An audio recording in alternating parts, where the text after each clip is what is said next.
Reversible reaction, a reaction in which both forward and backward reactions proceed simultaneously, ठीक है, और depend करो तो जो भी कंडीशंस होती हैं। कंडीशंस फॉर डायनामिक इक्विलिब्रियम, ठीक है, इसकी फर्स्ट कंडीशन क्या है कि ये क्लोज सिस्टम के अंदर स्टैब्लिश होता है। और क्लोज सिस्टम क्या होता है? एक ऐसा सिस्टम जिसके अंदर कोई एक्सचेंज नहीं हो रहा था एनर्जी और मैटर का, ना कोई एनर्जी बाहर जा रही होती, ना कोई नई एनर्जी अंदर आ रही होती। Second condition, rate of forward reaction equals to the rate of reverse reaction, ठीक है, दोनों का रेट इक्वल होता है। And then the concentration of reactants and products becomes constant, दोनों की जो कंसंट्रेशन होती है वो कांस्टेंट हो जाती है, उसमें कोई चेंज नहीं आ रहा होता। कंसंट्रेशन सेम नहीं होती, कांस्टेंट होती है, उनकी वैल्यूज बेशक डिफरेंट होंगी लेकिन वो वैल्यूज चेंज नहीं हुई होंगी।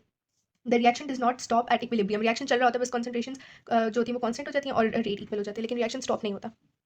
ली चैटलियर्स प्रिंसिपल, तो इसमें क्या है? If a change is made to a system at equilibrium, the equilibrium shifts itself towards either reactant और product side in order to oppose that change, ठीक है, उसका इफेक्ट कम करने के लिए इक्विलिब्रियम खुद की पोजीशन को चेंज करके राइट तरफ जाएगा या लेफ्ट तरफ जाएगा, ताकि उस चेंज की वजह जो चेंज आया है ना उसका इफेक्ट मिनिमाइज हो जाए, ठीक है। सो अब हम देख लेते हैं किस टाइप के चेंजेस आते हैं जिसको मिनिमाइज करने के लिए इक्विलिब्रियम खुद को चेंज करता है। अच्छा, सो अगर हम देखें रिएक्टेंट्स की कंसंट्रेशन को इंक्रीज करते हैं, ठीक है, जब रिएक्टेंट्स की कंसंट्रेशन इंक्रीज होती है तो रिएक्शन कौन सा फेवर होता है? Obviously forward reaction. इसमें क्या होता है कि जब रिएक्टेंट्स की कंसंट्रेशन इंक्रीज हुई है तो उसके इफेक्ट को बैलेंस आउट करने के लिए इक्विलिब्रियम प्रोडक्ट्स की साइड पे शिफ्ट हो जाता है, ताकि थोड़ी बहुत जो कंसंट्रेशन रिएक्टेंट्स की इंक्रीज हुई है वो उसका कुछ पार्ट क्या कहते हैं प्रोडक्ट्स की कंसंट्रेशन को इंक्रीज करते हैं, इस तरह दोबारा से वो चेंज मिनिमाइज हो जाएगा, तो फॉरवर्ड रिएक्शन फेवर होता है, ठीक है। देन रिएक्टेंट्स की कंसंट्रेशन डिक्रीज हुई है, अब रिएक्टेंट्स की कंसंट्रेशन डिक्रीज हो गई, उन्हें कुछ कंसंट्रेशन चाहिए ताकि वो क्या कहते हैं कांस्टेंट हो जाए जैसे पहले थी, तो हम प्रोडक्ट्स वाली कुछ कंसंट्रेशन लेंगे जिसकी वजह से बैकवर्ड रिएक्शन फेवर होता है, ठीक है। जो प्रोडक्ट्स होते हैं वो दोबारा रिएक्टेंट्स में कन्वर्ट हो जाते हैं। अच्छा, देन प्रोडक्ट्स की concentration, this is the same thing, wait, products की concentration, oh sorry this is opposite. अच्छा, प्रोडक्ट की कंसंट्रेशन इंक्रीज हुई है तो बैकवर्ड रिएक्शन, ठीक है, क्योंकि हम रिएक्टेंट्स को कुछ चीज़ दे देंगे, और जब प्रोडक्ट्स की कंसंट्रेशन डिक्रीज हुई है तो फॉरवर्ड रिएक्शन फेवर होगा ताकि रिएक्टेंट्स जो है वो प्रोडक्ट्स में कन्वर्ट हो जाए और उनकी कंसंट्रेशन वापस से इंक्रीज हो जाए। देन जब टेम्परेचर इंक्रीज होता है, ठीक है, टेम्परेचर के इंक्रीज से एंडोथर्मिक रिएक्शन फेवर होता है, फिर वो डिपेंड करता है कि फॉरवर्ड रिएक्शन कौन सा है, ठीक है। फॉर एग्जांपल अगर हेबर्स प्रोसेस है और उसका वो एक्सोथर्मिक रिएक्शन होता है, तो अगर टेम्परेचर इंक्रीज होगा तो उसका जो फॉरवर्ड रिएक्शन अगर एक्सोथर्मिक है तो बैकवर्ड रिएक्शन एंडोथर्मिक होगा। इसका मतलब कि हेबर्स प्रोसेस में अगर हम टेम्परेचर इंक्रीज करेंगे तो बैकवर्ड रिएक्शन फेवर होगा। सिमिलरली जब टेम्परेचर डिक्रीज होता है तो एक्सोथर्मिक रिएक्शन फेवर होगा। अच्छा, देन प्रेशर, जब प्रेशर इंक्रीज होता है तो equilibrium side with fewer moles of gas की तरफ शिफ्ट होता है। अब अगर हमारे पास कोई केमिकल इक्वेशन गिवन है किसी रिएक्शन की, उसके अंदर मोल्स जो प्रेजेंट होते हैं वो जरूरी नहीं कि सारे गैस के हों, उसमें एक्वस मोल्स भी हो सकते हैं, सॉलिड के भी मोल्स हो सकते हैं, तो हमने सिर्फ गैस के मोल्स को देखना होता है प्रेशर वाली चीज़ के लिए। Then when the pressure is decreases side with fewer with more moles of gas, ठीक है, जब प्रेशर डिक्रीज होगा तो इक्विलिब्रियम कहाँ शिफ्ट हो जाएगा? जिस साइड पे ज्यादा गैस के मोल्स होते हैं। देन जब कैटलिस्ट ऐड होता है तो इक्विलिब्रियम की पोजीशन पे कोई इफेक्ट नहीं होता, बस वो रेट को इंक्रीज करा होता है रिएक्शन के, ठीक है। Pressure is inversely related with volume, so opposite changes occur when volume of the mixture is changed, ठीक है। अब इसमें प्रेशर इंक्रीज करने से side with fewer moles of gas की तरफ शिफ्ट हो जाता है। अगर मैं वॉल्यूम इंक्रीज कर दूं तो ऑपोजिट चीज होगी, वॉल्यूम के इंक्रीज पे ये वाला चेंज आएगा, जो प्रेशर के डिक्रीज पे आ रहा है side with fewer moles of side with more moles of gas पे शिफ्ट हो जाएगा, ठीक है। सिमिलरली अगर मैं वॉल्यूम को डिक्रीज करूंगी तो जो प्रेशर के इंक्रीज पे चेंज आ रहा था वो आएगा, फ्यूअर मोल्स ऑफ गैस वाली साइड पे इक्विलिब्रियम शिफ्ट हो जाएगा। What is KC? KC is an equilibrium constant in terms of concentration, ठीक है। अब केसी का फॉर्मूला क्या है? प्रोडक्ट्स की कंसंट्रेशन ओवर रिएक्टेंट्स की कंसंट्रेशन, ठीक है। Number of moles are written in the form of power, ठीक है, जितनी भी मोल्स होंगे ना प्रोडक्ट के मोल्स या रिएक्टेंट के मोल्स, उनकी पावर बन जाती है। अभी हम देखते हैं कैसे। See if I take an example of Haber's process, N2 plus 3H2 plus 2NH3, ठीक है, ये तीनों गैसेज हैं, इसमें तो सिंपल हो जाएगा। केसी क्योंकि कंसंट्रेशन की टर्म्स में इक्विलिब्रियम कांस्टेंट, ठीक है, तो उसके वो सिर्फ एक्वस और गैसेस के लिए होती है। अगर यहाँ पे कोई सॉलिड होता है तो उसकी कंसंट्रेशन नहीं होती, कंसंट्रेशन सिर्फ लिक्विड्स में और गैसेस में होती है, ठीक है, तो हम सॉलिड को फिर इग्नोर कर देते हैं। अब मुझे इसकी कंसंट्रेशन निकालनी है तो मैं क्या करूँगी? हमने क्या देखा था? केसी इज इक्वल्स टू प्रोडक्ट की कंसंट्रेशन ओवर रिएक्टेंट्स की कंसंट्रेशन, तो ये स्क्वायर वाली ब्रैकेट होती है, ये शो करिए कंसंट्रेशन को, ठीक है। सो हमने लेनी है NH3 की कंसंट्रेशन, NH3 के मोल्स कितने? 2, तो वो उसकी पावर बन गई, ठीक है, raise to the power 2 over reactants हम लेंगे। अब हमारे पास हाइड्रोजन की कंसंट्रेशन है कितनी पावर पे? 3, क्योंकि इसके 3 मोल्स हैं, मल्टीप्लाइड बाय, यहाँ मल्टीप्लिकेशन होती है, एडिशन नहीं होती, मल्टीप्लाइड बाय N2 जो है नाइट्रोजन, इसकी कंसंट्रेशन, और इसके मोल्स कितने? 1 है, तो हम पावर 1 लिखें ना लिखें एक ही बात है, ठीक है, इस तरह से। और हमें वैल्यूज गिवन होती है कंसंट्रेशन की, तो फिर हम वो निकाल सकते हैं। अच्छा, rate of KC with temperature, अच्छा रिलेशन, सॉरी, तो हम देखते हैं कि कैसे केसी को टेम्परेचर इफेक्ट करता है। When the reaction is endothermic KC is directly related with temperature, temperature increase होगा केसी इंक्रीज हो जाएगा, डिक्रीज होगा तो डिक्रीज होगा। And in an exothermic reaction KC is inversely related with temperature, जब केसी इंक्रीज होगा, सॉरी, जब temperature increase होगा तो केसी डिक्रीज हो जाएगा, ठीक है। KC can not be calculated for solids as they do not have a concentration, only for gases, liquids and aqueous solutions, ठीक है। What is partial pressure? Pressure of one gas in a mixture of gases, ठीक है, जितने भी gases का mixture होता है उनमें से किसी भी एक गैस का अगर हमने पार्शियल प्रेशर निकाला तो वो उस सिंगल गैस का एक पूरे मिक्सचर में से प्रेशर होगा, ठीक है।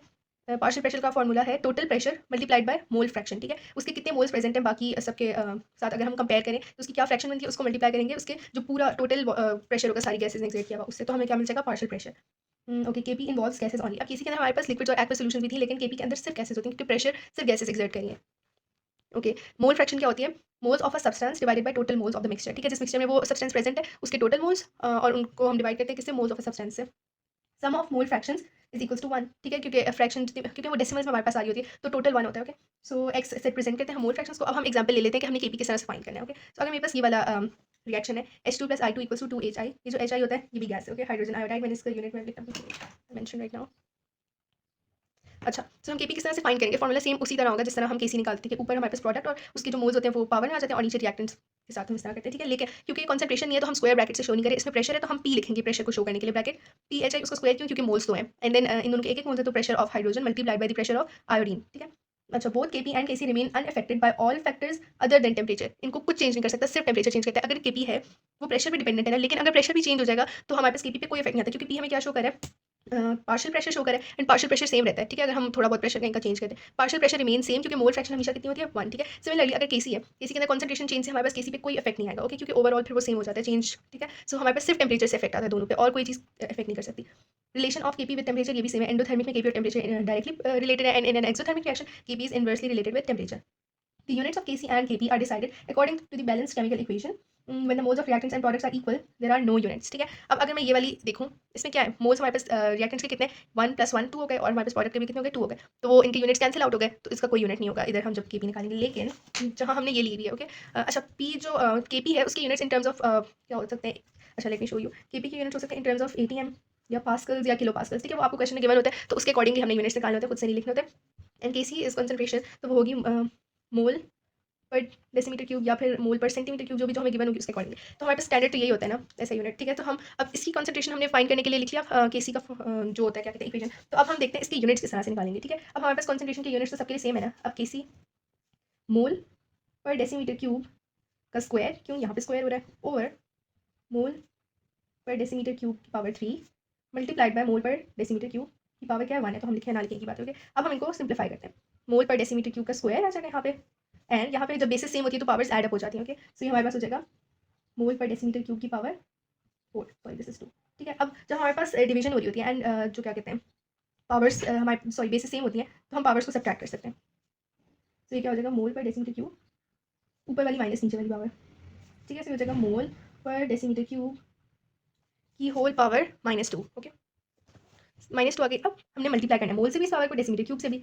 सो मोल की पावर आ जाएगी -2, डेसीमीटर क्यूब -3 मल्टीप्लाइड बाय -2, ये क्या हो जाएगा?